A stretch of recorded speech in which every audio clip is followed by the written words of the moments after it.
love that. I always want to do like a little da da da da Yeah, da da da. yeah. Yeah. Do you Me think we too. should you think we should make it like maybe a 5 minute intro and then everybody can kind of get there? Yeah, I think so. Get the groove on, get those Yeah. shoulders Something. moving. We're going to be in Nashville next week. We've got to warm ourselves up for this stuff. Yeah. Oh yeah, you'll be at Wreckfest, yeah? Yeah, yeah, yeah. You'll be there too, Very right? excited. I will not be there. Jerry is going to be there. So he is bringing that big tin can he lives in. He'll bring that big tin can with him. I don't know if Jamie's got him set up for a little fireside chat or what's going on there, but he's very excited. Yeah, awesome, man. Yeah, so yeah, we need to get the music going, get it moving. I'm here for it, man. I'm here Yeah. for it. Well, look, for those who are just dialing in, or you may be catching this on the record, very cool. We do these every once in a while. These are what we call CXR Spotlight. We do these. Nobody pays to be on these, but we do them with folks who are doing really cool work. We also do this with our CXR members. We have some solution members like Hackajob, been with us for a couple of years, who just leaning in and doing cool stuff, and we think deserve a spotlight. I try to keep it pretty simple. Sam, before we jump in, you want to give us kind of give us the escalator pitch. Like, who is Sam? What do you do over at Hackajob? And then maybe set the stage for what we're going to see is pretty slick. Yeah, so lovely and great to be back. And I think I was on about 2 years ago. And it was just before we released Hackajob Intelligence. Yep. And since that point, we've been on a bit of a journey and definitely some exciting bits to show today. My role is kind of there on the bottom of the screen. It's a grandiose job title, which means I basically just speak to customers and speak on stage. That's really my role here. And I spend a lot of time between products, between customers, at all different stages of the customer life cycle. Prior to this, I was a managing director at a recruitment events company, built things like Wreckfest and the RO100. So I spent, 10 years listening to people far more intelligent than myself, mainly talent acquisition directors talking about their challenges.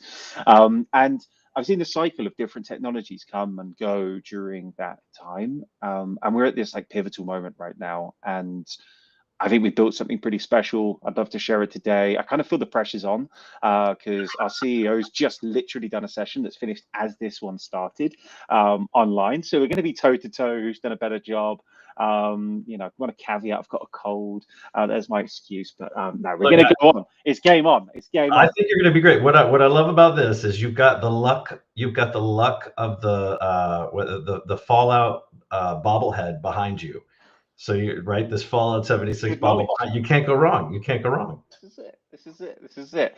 My luck's up to 15. Yeah. And so Nerds there we are. everywhere are like, yeah. They're in good company with us. Yeah. Oh man. Okay. Well, do you want to set the stage for this before we do a screen share? Yeah. Yeah. So yeah, Hackajob, we've been operating for the past decade, always being really thoughtful about creating different solutions to industry challenges. And I think we've got an opportunity right now to solve for some of the biggest problems that have pre-existed AI, that have existed since the advancement of AI. And we're going to talk through a triplet of three different agents today, three different people that help along that process. We're going to try and cover it in 40 minutes. I mean, it's wishful thinking. There'll be slightly abridged versions, I think, of each, but hopefully a nice overview. That's right. And I'm here to ask all the silly questions and poke and all that stuff. But if anybody's live with us, if we are streaming this, if anybody's live with us on LinkedIn, there should be a chat there. If you've got questions for Sam, go ahead and pop those in the chat. I think those should pop up for us if the technology is working today, and we'll try to get those answered. If we miss them, if they don't happen to make it through to our streaming platform, Sam and I'll follow up with any questions that get asked in the thread and make sure you get you connected to somebody. So Sam, are you ready?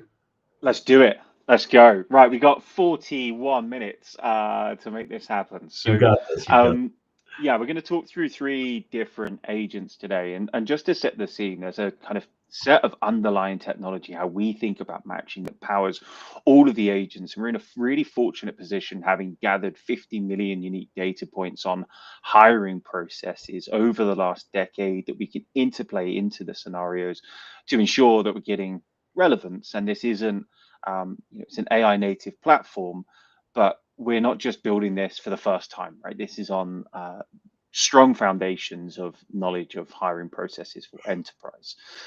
And there's a one big area that is just simply broken on both sides, and it's the data foundation that sits in the architecture of most of the tools that we use today and most of the tools that candidates are using to apply to positions. And it's the job description on the left-hand side. And, tell me, listeners, if your job description accurately portrays exactly what your hiring manager is looking for in every instance, my guess would be that answer is no. And then the CV is the marker on the other side as a reflection of somebody's skills. And we're trying to match those two bits of data that don't necessarily speak the same language. And a lot of the work which we've been doing is all around calibration and understanding truly of what is required for a position, because right now, and there's some great data that's out there at the moment, is a very, very, very, very small percentage. 1 in 33 candidates are ever being invited through to an interview with a recruiter. It is nearly 4 times the number of applications needed to make a hire. And one of the biggest challenges that we're seeing across the space right now is you've got smaller TA teams that are leaner, that are having to deal with higher volumes of applications, and a real challenge of relevancy and fraudulent candidates being on the rise. And so hiring itself is changing faster than the systems, and this is where the agentic play has come from. We'll do a live demo of each. But before we do that, what's really important is underneath our technology, we are not scraping this data. Everything that we are displaying is first-party candidate data that we are validating with individuals so that you have the confidence and the trust in the data that you're seeing, but equally, you're able to get high-quality responses from candidates. And so we'll go to the first agent now, and I'll see whether I can make this work because it requires inviting Chase to a live call. And so I will share a different screen. And ultimately, what Chase is there to do is to calibrate that initial role intake call. I think Jerry, Bill, others have described it in the past as the 2 core tenets of recruitment. One on one side is, can you understand what the hiring manager is actually looking for in the role in that first setup? It doesn't matter all the technology that happens afterwards. If you've got that first part wrong, well, then it's wasted motion across the candidate experience, recruiter experience, hiring manager experience. It's a 2-week feedback loop. Sure. That cycle is there. So I will stop sharing that screen. I'm going to try and do this live. And this is often then the challenge with the live demo, but I think we can do it. There we go. And you'll see probably 2 versions of my face. In fact, I'll save you that. I'll just keep the camera off for this one. Well, and I can put it in full screen too if you want. It'll take the whole thing.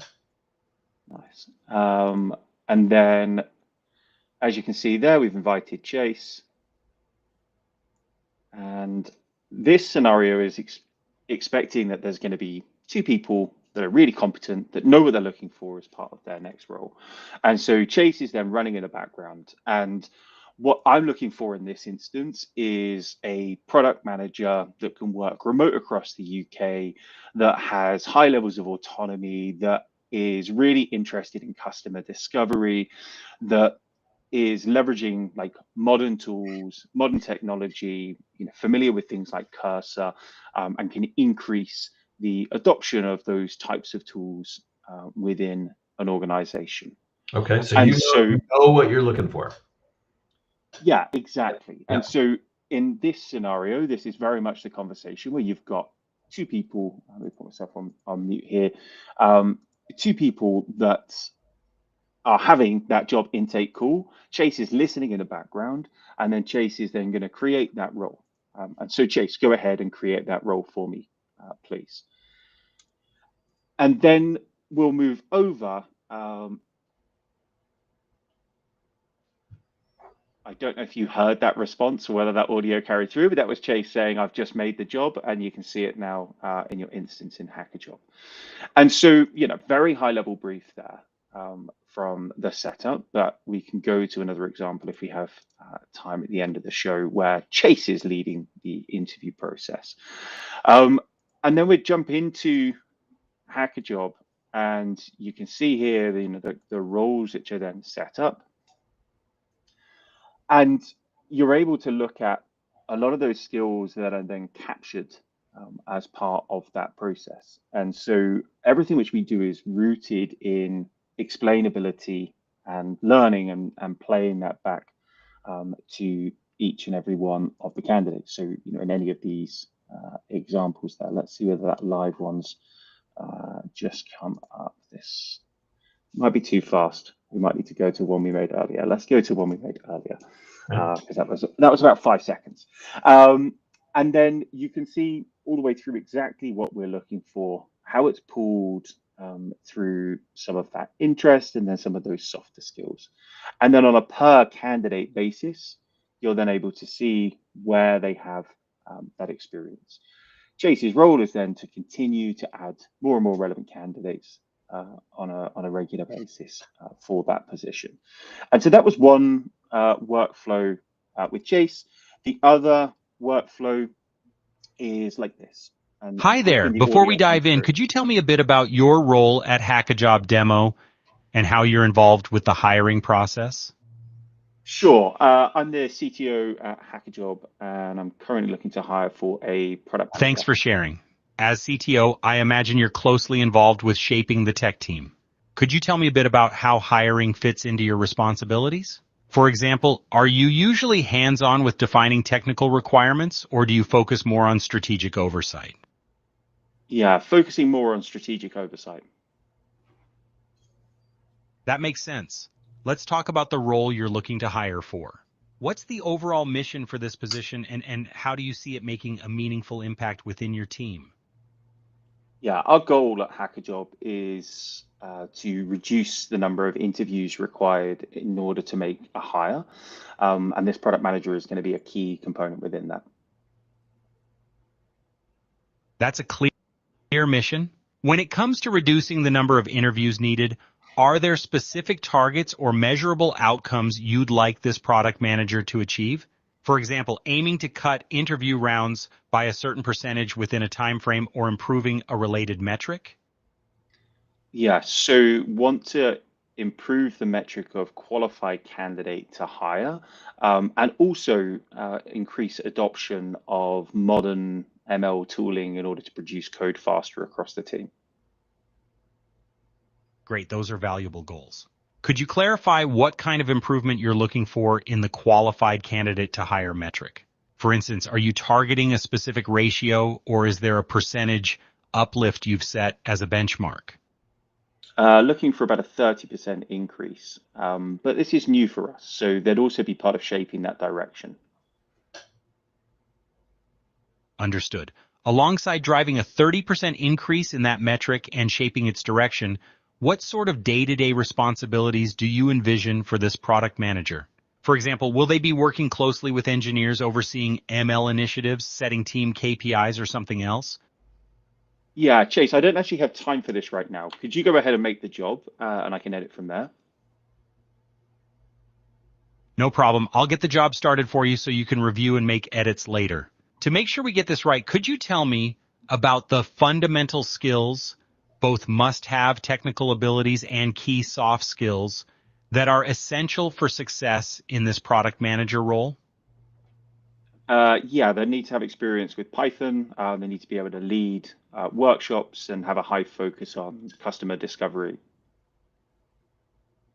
Thanks for those details. Beyond Python, are there any particular frameworks, ML tools, or platforms you'd like them to have hands-on experience with?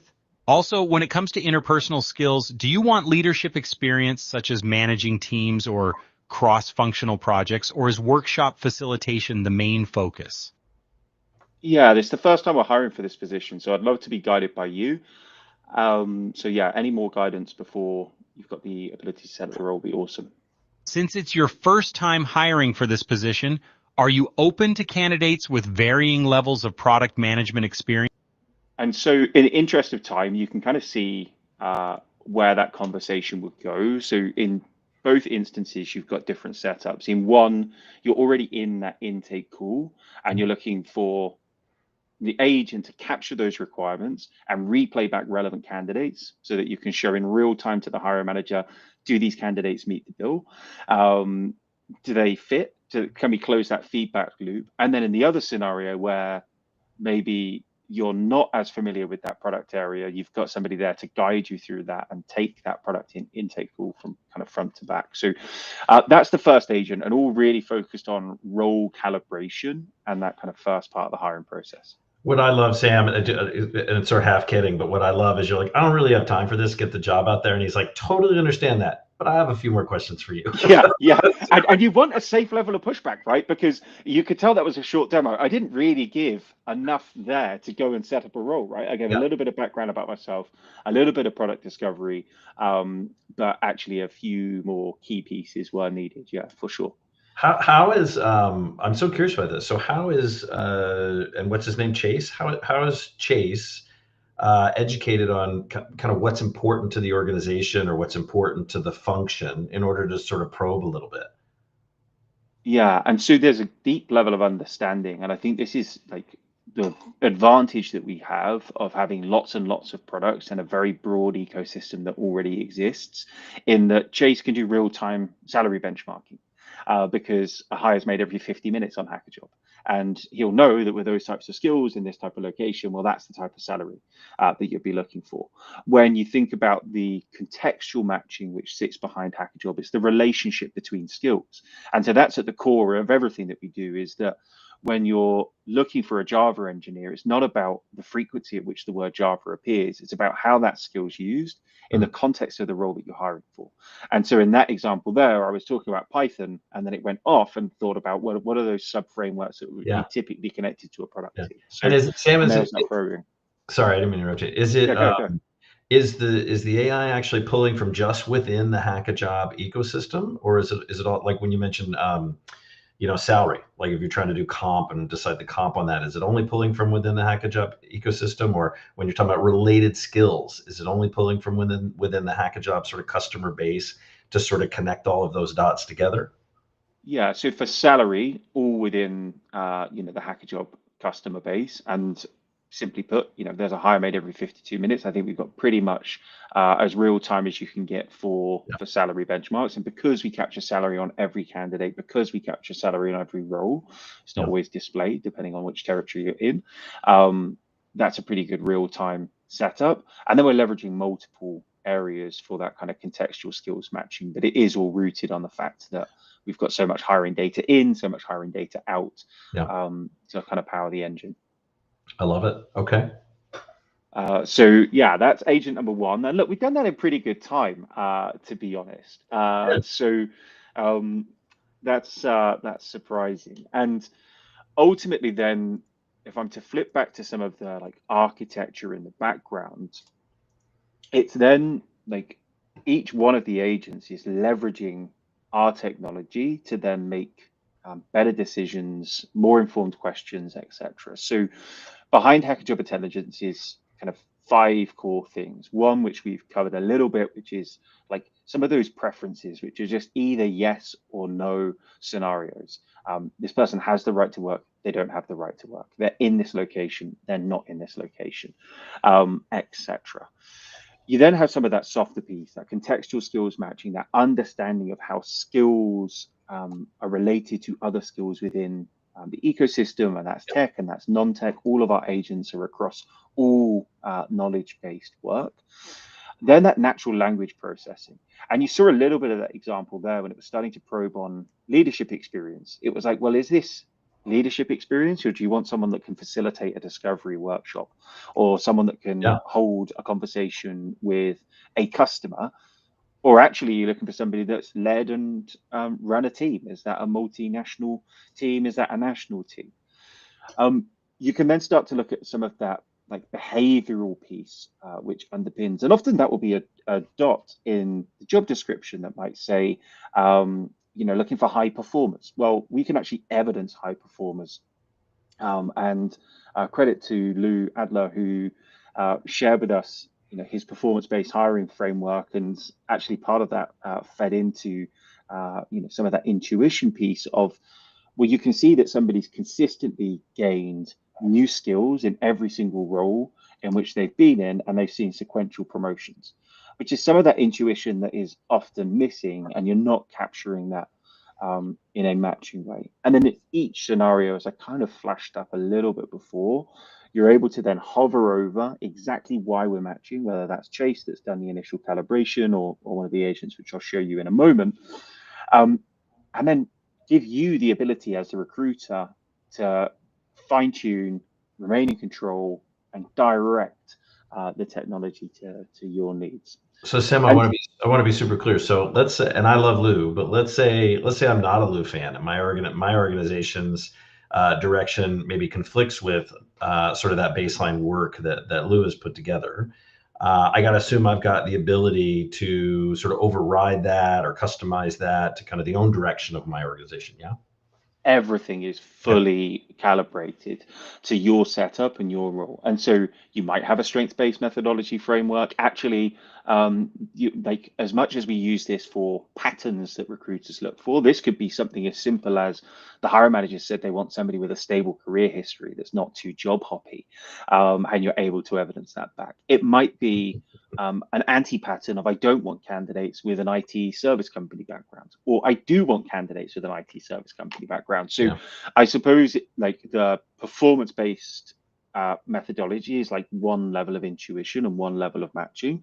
But ultimately that kind of intuition piece of something which is less tangible typically or unable to be filtered by before is now filterable. And I think that's really the key component. Cool. And so, yeah, we've got these kind of areas of matching, that kind of preference-based matching in the front end of like, yes, no, they either have these or they don't. You're then capturing that calibration, whether that's, part of your role setup as a sourcer on the platform, whether you're leveraging Chase to take your intake call with you or join your briefing call, to then really be able to match on this much deeper level.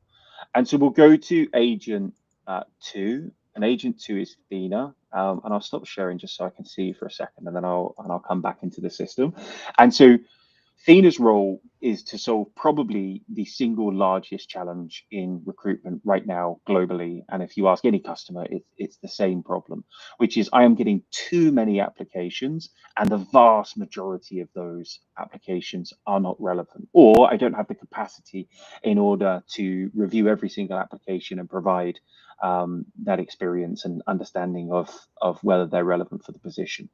And that's something which I can only see becoming more and more of an issue, and we're seeing lots and lots of innovation in this space. Thena is not the only tool which is going to sit post application and enable you to match and rank candidates in a different way. But certainly feel like it's one of, if not the biggest challenge right now. Leaner teams, much higher volumes of applications needed to make a hire, that kind of 3.8 times increase I mentioned earlier, which the folks from Ashby did some great research on. So I will share a window this time, and I'm just going to show you the experience within Greenhouse. And I think Greenhouse is our own ATS. This is the ATS we use internally. Okay. It's also our largest integration partner outside of Workday, and it solves a different problem to what we're trying to achieve here. And I think in most instances we've got the senior product manager role for startups. And if you wanted to be able to filter using language, you'd maybe type something in like product manager. And what you're going to see is then matches based on those keywords and the frequency at which those keywords have appeared. And we've removed one candidate as part of that process. You then might want to say product discovery. And again, like you're going to see matches based on keywords. What we've looked to do with Thena is leverage all of that technology, which I mentioned before, and enable you to have much more control as a recruiter into what you're looking for. And so that calibration, which we had done with Chase previously, identified some of these skills that we were looking for. And you can see that explainability running right the way through. What Thena has then done for these applications sitting within your ATS is eliminated 11 out of those 17 candidates and shows that 6 of them have got the skills that you're looking for.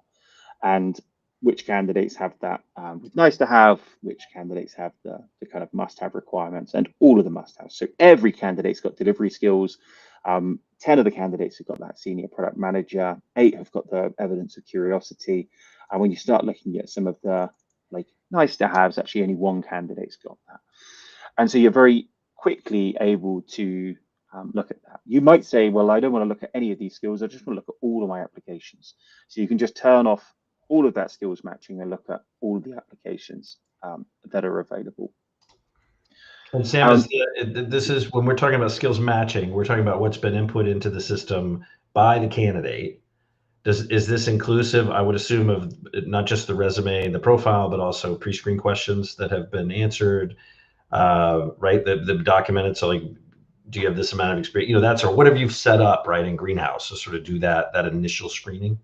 Yeah, exactly that. And if your ATS doesn't have those kind of knockout questions, you don't have that ability, you can add that in as part of Thena and part of that setup, but most ATSs will have that in place.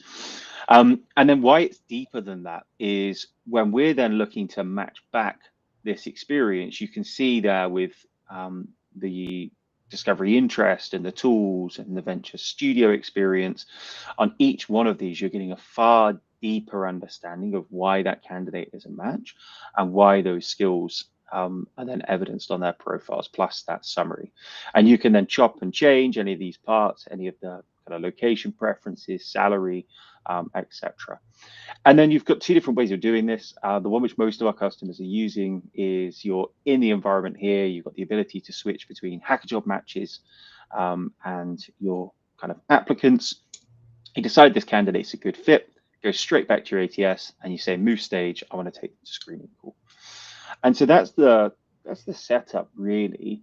And the goal here is, if you've got, obviously this is a demo account, we've got 17 candidates in there, but imagine a scenario where you've got 1,500 candidates for a position that you're hiring for in Bangalore, let's say, where application numbers are incredibly high.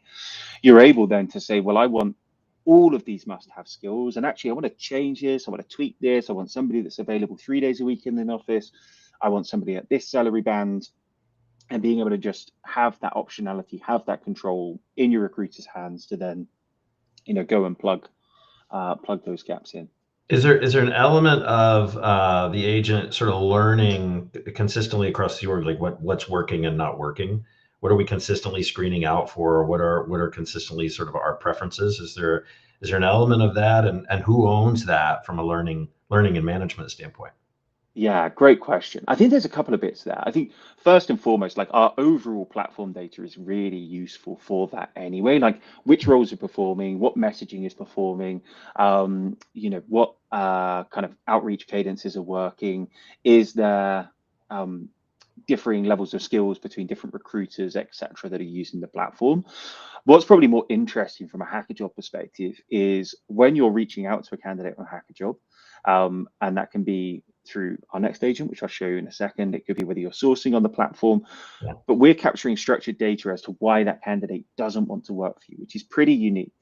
Because we've reversed the model, you reach out, and if somebody doesn't respond to you on LinkedIn, cool, you don't know why, they've just not responded. Somebody lands on your careers page and they scroll all the way down, they look at your benefits, whatever, and they jump off the page.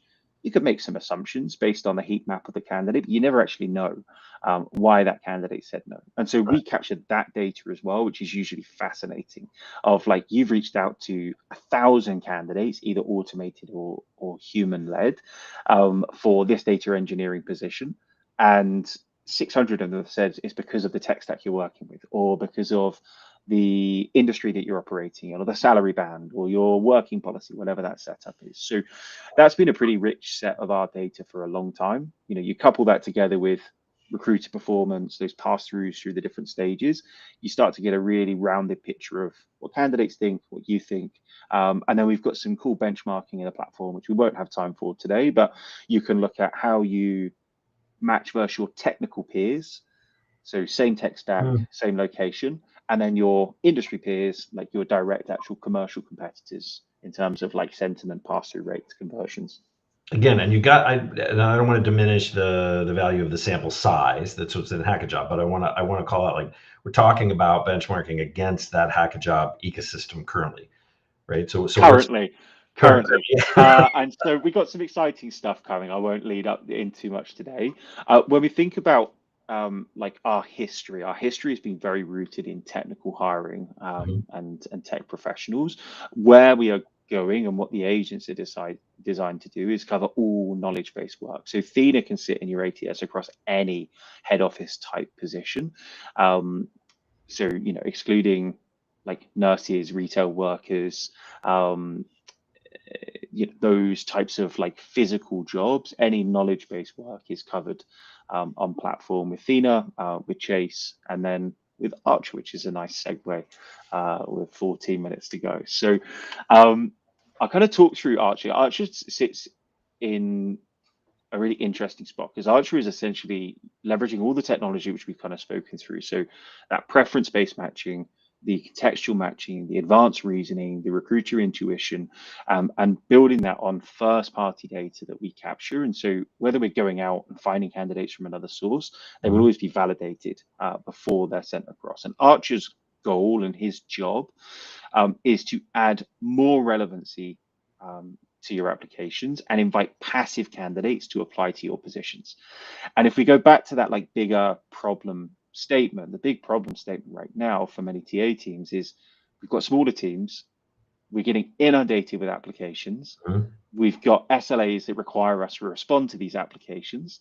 And in many cases, they're still making the placements from that group, but are they seeing the whole market?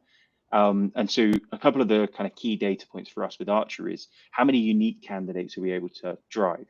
So these are candidates that have never applied to a position before because they've never considered your brand. And how many candidates that are not actively seeking positions are we able to invite and drive into that kind of application flow? And so everything is kind of met up front.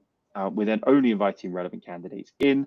This is without doubt our most adopted of the three agents right now. The easiest for us to deploy is kind of 24 hours and you're up and running. It's live in about 100 enterprise customers right now. It delivers qualified candidates every few seconds into people's ATSs directly.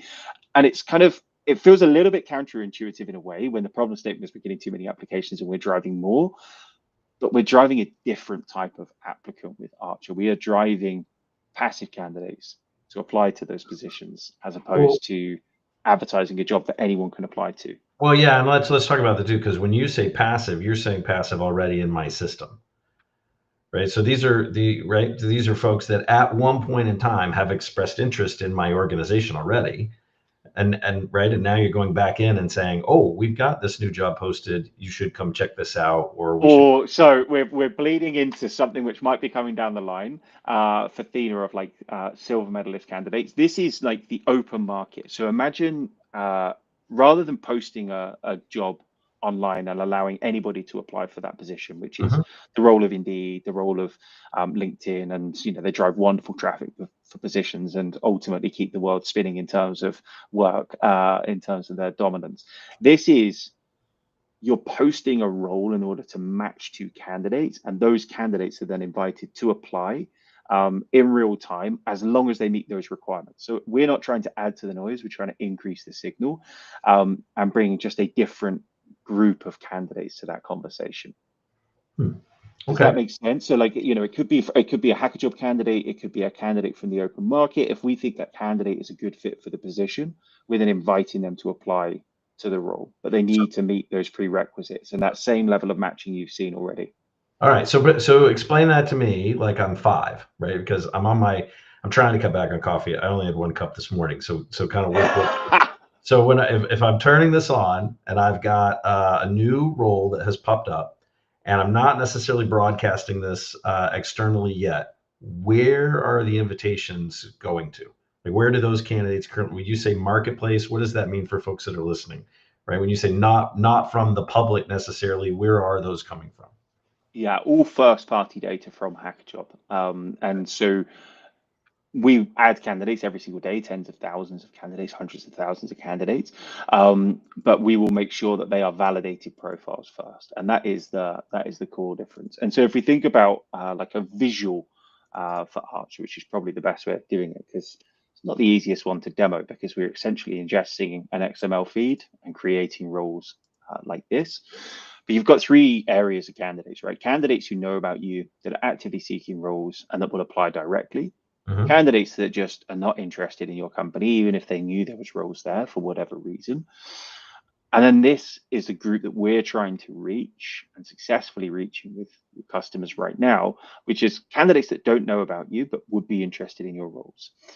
And a lot of the time, particularly in tech, which is where we were rooted and started, candidates aren't necessarily interested in the brand. But if you asked a tech candidate about working in Walmart, it's probably not the first career site that they would go and visit. But actually, if you understand what the candidates are looking for, hey, I want to work with Python, I want to work with large data sets, I want to work 3 days a week in office, 2 days at home, and I want this. Actually, they may not have considered Walmart before, but if it meets all of their preferences up front and we're capturing the data on both sides, well, then maybe that's a relevant experience. And we're kind of acting as like this wall between lots and lots of candidates that if they saw the position might want to apply for the position.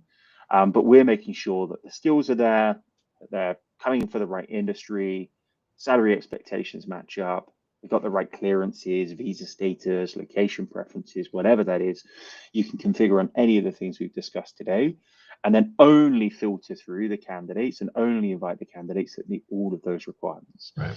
And you can optimize and calibrate based on like what you're looking for in that scenario. So if it's a hard to fill position, you might want to open it up a little bit more.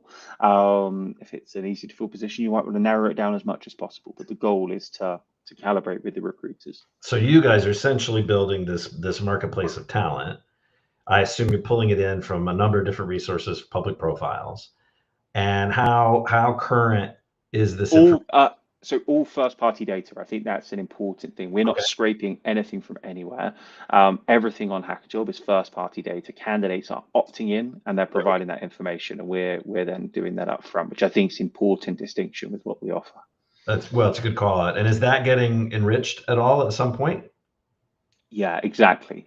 And I think that's one of the things, if we flip back to Thena on that setup, you might look at your list of applications, you might calibrate, and there might not be enough information on a candidate to say, hey, they've got this extra skill. So Thena can go and ask those additional questions, and you say, hey, like, I want to find out whether somebody does have experience leading a large team. It says they've worked at, I don't know, American Express, and they were a vice president of product. So my assumption would be that they've led a team of over 30 people, but we don't know. So can we go and ask? But your AI knows, based on the data that it's already got, that other people who work there perhaps are, like, they've already connected the dots of the technology that this person should have exposure to, and you can go out and confirm and then suck them into that job.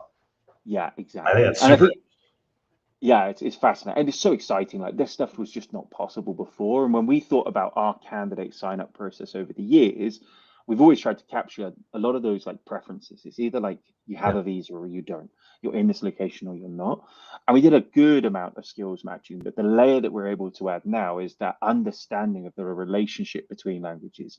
And like a great example of that is somebody might have deployed something on AWS SageMaker, and I had no idea what this was before the platform was released. But essentially, in order to deploy on AWS SageMaker, you have to have experience in machine learning and cloud computing. Not possible to do it without it. Yeah. And so you don't need the candidate to have that explicit keyword to match with that candidate. You're able to infer that they have to have that skill. It's not possible for them to do it. But it's not just that skill at that time. It's all of their related skills throughout their career history that build that profile. And if something doesn't look quite right, that's for the system to then go and get that extra information from the candidate. And I know you said this early on, and for anybody who missed it, how big is that marketplace today? Like how many profiles sit in there? Yeah, so when we think about sourcing on the platform, it's about 1.4 million profiles, verified profiles that you can source from that are rich, up to date, all times. Yep. And when we think about like that agentic capability for Chase to go and source candidates, it's a much larger index. We can go wider. When we think about Thena, that's every candidate across your ATS from all channels. That was one of the like biggest product considerations we had. It was the first time we built something that was assessing candidates outside of our own ecosystem, which is working really well inside of customers. And then when we're thinking about all of our tools, they will all do lots of different activation work to bring other candidates in that are relevant to that position, but they'll come into the Hackajob ecosystem. We will then validate and verify and create our own version of that profile before serving it to a customer. I love it. And where my head goes as a TA leader is that, my gosh, if I'm in a big org and I've got, I'm getting 20 to 50,000 people a month that are applying, I want something to go in and sort of like, maybe I want to start a campaign, maybe I want to do something internally to enrich those and get those included in the AI evaluation, right? From a skills and a matching and an outreach standpoint. Yeah, exactly. And I think if I show just a couple of proof points on that point, and it's like that is our ultimate goal. Like I mentioned it in that brief to one of the agents, but we're trying to continually reduce the number of candidates it takes to make a hire. And for that golden triangle of experience between the hiring managers, the recruiters, and the candidates. Candidates don't want to be in more processes. Recruiters don't want to have to sift through thousands and thousands of resumes. And hiring managers want to get to the result faster. And this is the journey that we've been on in terms of reducing that number of qualified candidates. And since the kind of agentic launch, we're in 25% month over month in connecting candidates to positions. And I think this is intent signals on both sides. This isn't just we're driving loads and loads of candidates. Like both sides have double opted into that process, that it is super relevant for them. And that's kind of what we're aiming for. Yeah, well, that's pretty powerful. Yeah, it's definitely an exciting time from our side, right? And I think anybody operating in any technology vertical right now. Yeah, well, like I go back and forth because I'm thinking, man, give me all the candidates because the technology is getting good enough that I can do an outreach. Like, because you do struggle, right? You're getting too many, you can't get through them all. It's a bad candidate experience. But then part of me says, man, the technology is getting to the point where, nope, I want all of them, and I want to automate the outreach to them. I want to automate that they've been heard. I want to automate the enrichment process, that sort of thing. So I'm creating my own ecosystem, and you guys are saying, hey, pump the brakes, Hoyt. Like we kind of already started to build that. We got 1 million plus in here, plus yours, and it's only growing every day. Yeah, exactly. And I think just an important call out there, if you're like integrating an ATS with us, that's your data. We're not asking those candidates to sign up at that point. We're using that technology to solve that problem. If you've got too many applications and you're unable to filter and direct it in the way in which you need to at the moment, which is why we thought, thoughtfully about that solution. Yeah, I love that. Okay, so I have a couple of questions for you. So one, and also look at us for time. Throw the questions, but like we're pretty good. We're pretty good. Okay, if I want to play with this, if I want to poke at it, I know I can probably reach out on the website, reach out to you guys, but you're gonna be at some upcoming events. If they can get a hold of you, you're gonna be doing little demos and let people kind of play with this. Like I know you got RecFest coming up next week, and there's any number of these events. If they can find you there, do they get to poke around and play with it?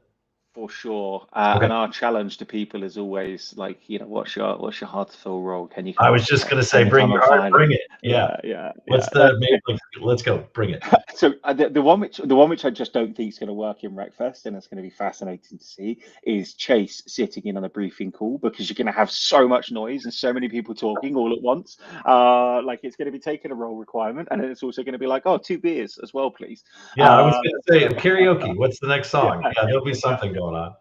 So talking about the other PCM, so how's the pricing sort of built for this currently? Are you charging by enterprise size? Do I actually, is it a la carte? Maybe I don't want all 3 or 4 of these agents. Can I just pick 1 or 2 of them? Like how's that set up for a TA leader?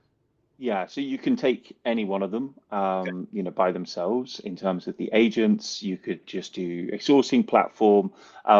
Typically what we're charging for is outputs rather than inputs. So if you're sourcing for candidates, it's how many qualified candidates have actually entered into my interview process, not how many people have I seen, Okay. which is a distinction. When we think about Archer, it's how many roles am I ingesting and sending relevant candidates to. When you think about Chase, it's like actual usage and outputs, and then Thena is like how many applications am I processing essentially in Windows. Okay. All right. So there is an a la carte element to that. And you're paying for what works. You're not just paying for the noise. Well, you said it earlier. We're paying for the signal. We're not paying for the noise. Exactly, and you've got to be intentional, right? Because there's going to be roles that if you deployed all agents, you're just deploying agents because they're agents and they're cool. Like I'd love to have Chase on all of my briefing calls, but let's face it, if you've got a cohort hiring and you're hiring 300 at the same types of position, and you've been doing it for the last 20 years, and it's been performing every single time you've done it, Yeah. well, you probably don't need an intake call with a hiring manager to run through that to make sure they're all set up correctly. But if there's a role that you're constantly having to re-shortlist and constantly having to rework back to, well, that feels like a great time to do it, or the first time you've set up a role. Equally for Thena, do you need Thena to sit across an executive hiring style setup where you're going to have 20 candidates? No, you probably want to look at all of those individually. It's about having a challenge and being intentional about applying a solution to that. And so, yeah, I think that's where it always starts. It's like, what are we actually trying to solve? Let's not just turn everything on for the sake of you've got an enterprise license, you've got access to it all. Yeah, I love it. Well, Sam, thank you so much for your time. I know you guys are super busy. I know you're getting geared up for RecFest, so I appreciate you taking the time out and walking us through this. We're going to put this. You've got a profile in the marketplace, cxr.work/marketplace. We'll drop this video on there. Anybody can actually check that out as well. And I would encourage them to go play with this tool. Like if you're going to be at RecFest, stop by the Hackajob team and ask them if you can pour a drink for Chase and talk through what but also, check out the site and set up a demo because it is pretty interesting. And I suspect, folks have 10 more questions than, sort of we can even get through on this demo. Yeah, for sure. Awesome. Appreciate the opportunity, dude. And a shame I won't get to see you this year in person, but I'll say hi to Jerry. Yeah, run by. I'll bet he's got some really good wine hiding out in that tin. So swing by there and see if you can get some of that. Yeah, good stuff, Sam. Thanks so much. And until next time, we'll see everybody.